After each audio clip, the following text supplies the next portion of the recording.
How is this being seen from the Mexican point of view? Will this deal, if it goes through, be good for Mexican business? For sure, it's a good deal for Mexican business. We took 2 years to get here, and this is a positive sign. Hopefully, we can get our Canadian friends to join, and it would be even a better deal. But we're all thumbs up for this deal now. So in order to get the Canadians on board, it has to really do with dairy. So, Andy, what is the possibility that we're going to see Canadians cave a little bit on those dairy subsidies? Well, I think it's a very tough proposition. The dairy issue has become very much a signal, iconic issue for Canada in these trade discussions. The auto industry deal is a big lever, and I think Canada is now faced with being on the outside looking in with respect to autos, as opposed to protecting a part of their agriculture that's become very deeply embedded into the soul of their agricultural policy. So, Andy, clearly dairy is a big issue for the Canadians. It's a big issue, it appears, for President Trump. Is it a big deal for the United States? I talked yesterday to Ron Johnson. He is the Republican senator from Wisconsin about this, and this is what he had to say. The U.S. exports double the quantity of dairy to Canada than what it imports. So we basically have a 2-to-1 ratio in terms of dairy. So I've personally had a fair amount of cooperation with Canada as it relates to dairy in Wisconsin. So that's what I don't quite understand, Andy. It sounds like we already are exporting an awful lot of dairy products to Canada.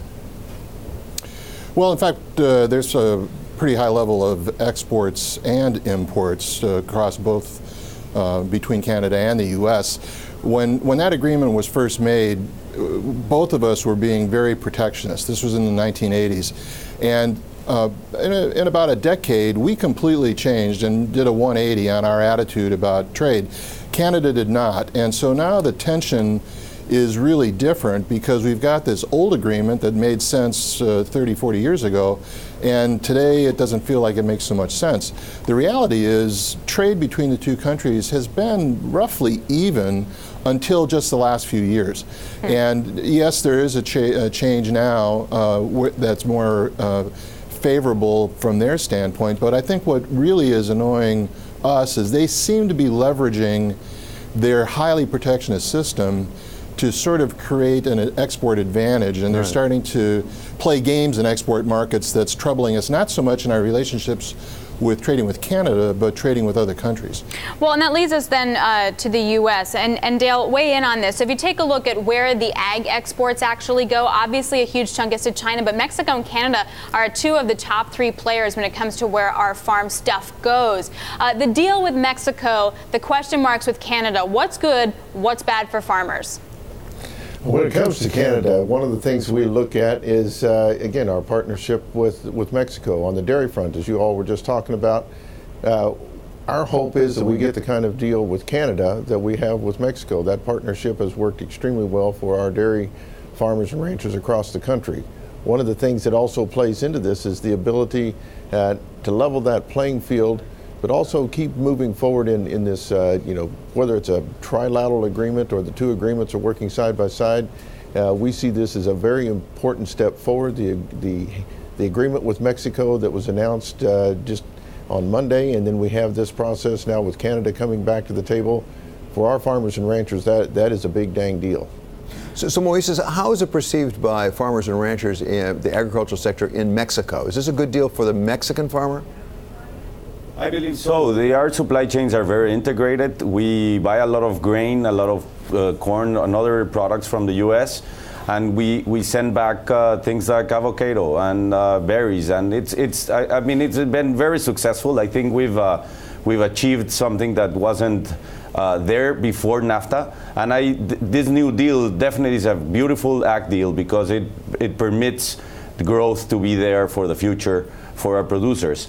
Let me give you one more information. TPP was done under the assumption that the U.S. was going to be there. Now that it's not, Canada and Mexico and other 10 countries from Asia Pacific do have a deal, and that deal includes some of the market access for the dairy production, the dairy market in Canada. So I believe the U.S. wants part of that deal into Nafta too.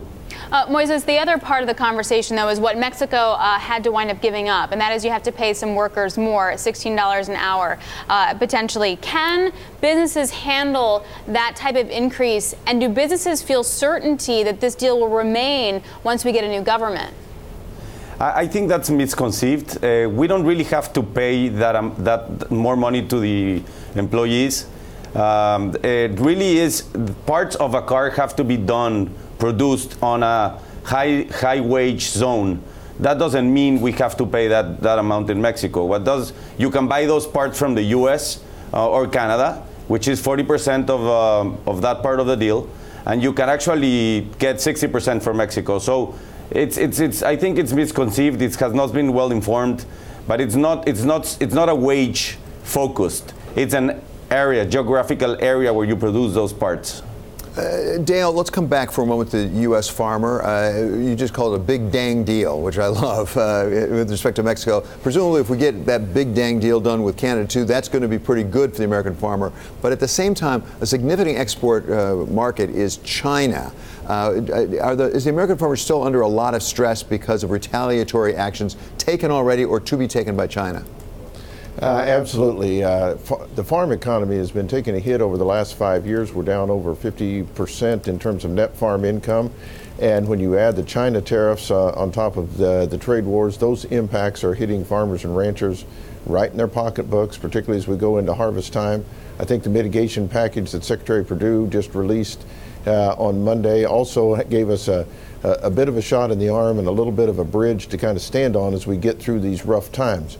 But certainly what we look at, the agreement with Mexico, Canada coming back to the table, are bright spots that we hope will help get those particular issues resolved, get our North American trade back on track, and then continue the hard work to get China issues resolved so that part of a very important market, as you mentioned, our top 3 markets, getting them back on track would certainly be a good shot in the arm for the U.S. agricultural economy.